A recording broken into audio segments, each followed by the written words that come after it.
Hi, my name is Miracle, Hi, my name is Stephanie. And I'm Caroline.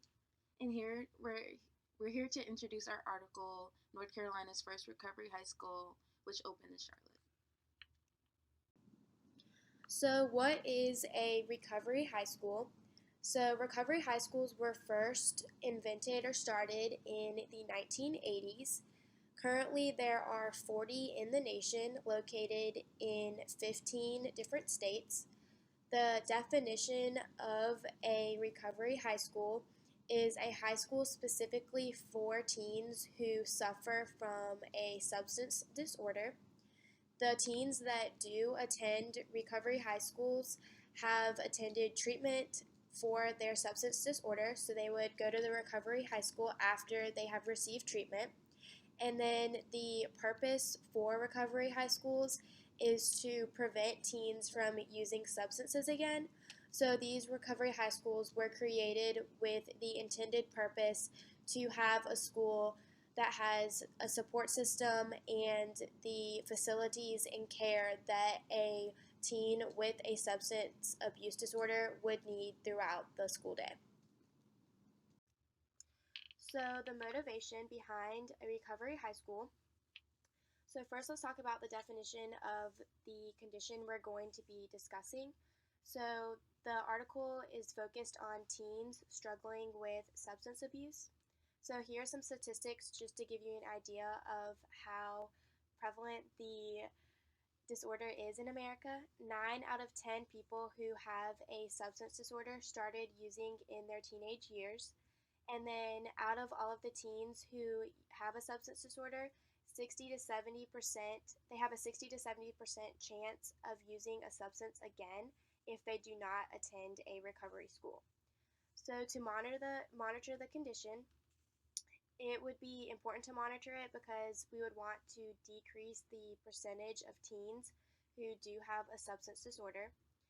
Compared to the 60 to 70% chance of using a substance again, teens who do attend a recovery high school, only 30% have a chance of using a substance again, which is almost a 50% decrease from the stat above.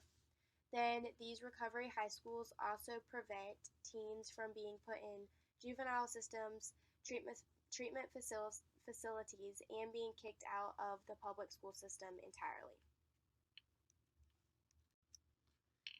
So, here's some background information on substance abuse disorders. A study conducted in 2009 found that 7% of teens have a substance abuse disorder, and these teens were ages 12 to 17. Now, this percentage equals almost to 2 million teenagers, which fall under this category. And even though this is a large number of adolescents, a study from 2003 found that only 52% of facilities actually admitted adolescent clients. And from these facilities, only a 32% actually offered programs or groups for adolescents. So, with these percentages, we can see that there's a very low um, outreach to teens with substance abuse disorders, even though there is a growing number of teenagers that have these disorders.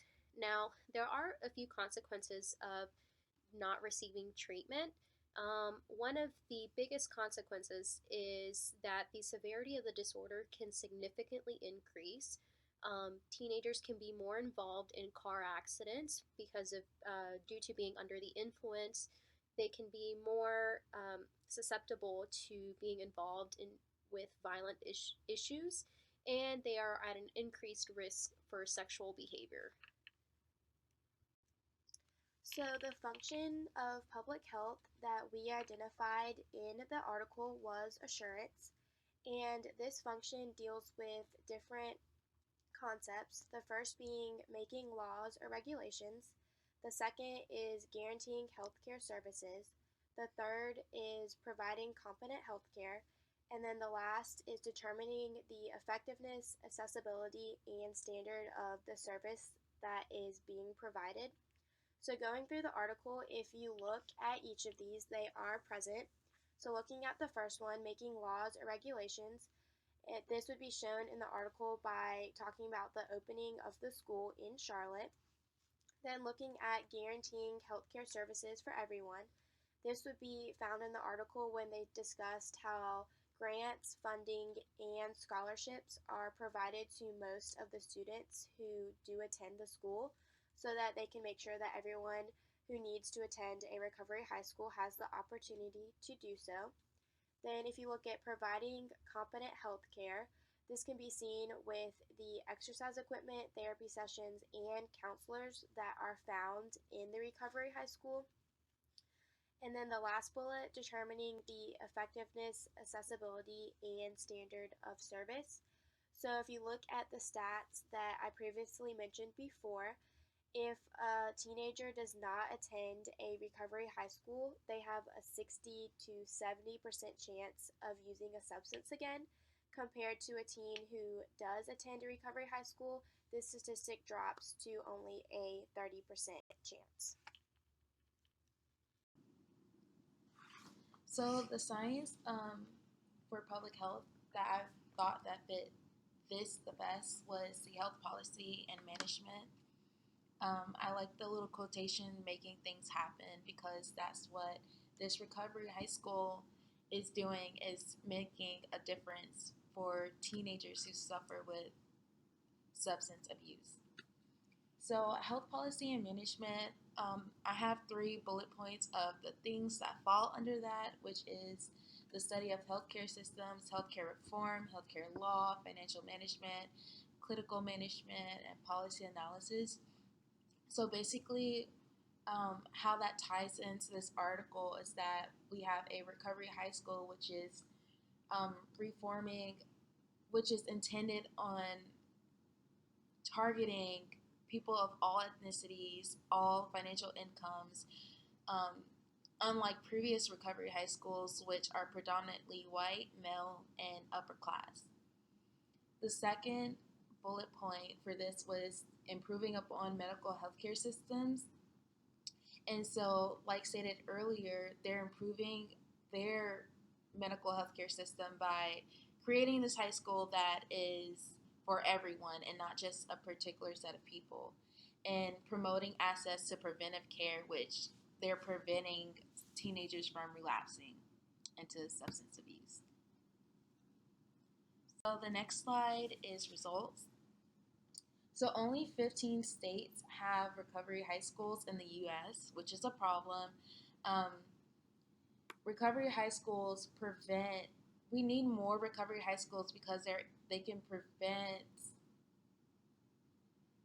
What am I trying to say? They prevent substance relapse, basically, and they do it more accurately than public high schools. So the purpose of forming this recovery high school was to create an environment for students who have already received treatment for the substance disorder, and to create an environment where they're continuously being encouraged to stay clean and not relapse. And as you can see, recovery high schools only have a 30% relapse, where public schools have a 60 to 70% relapse, which is a big difference. So we need more recovery high schools.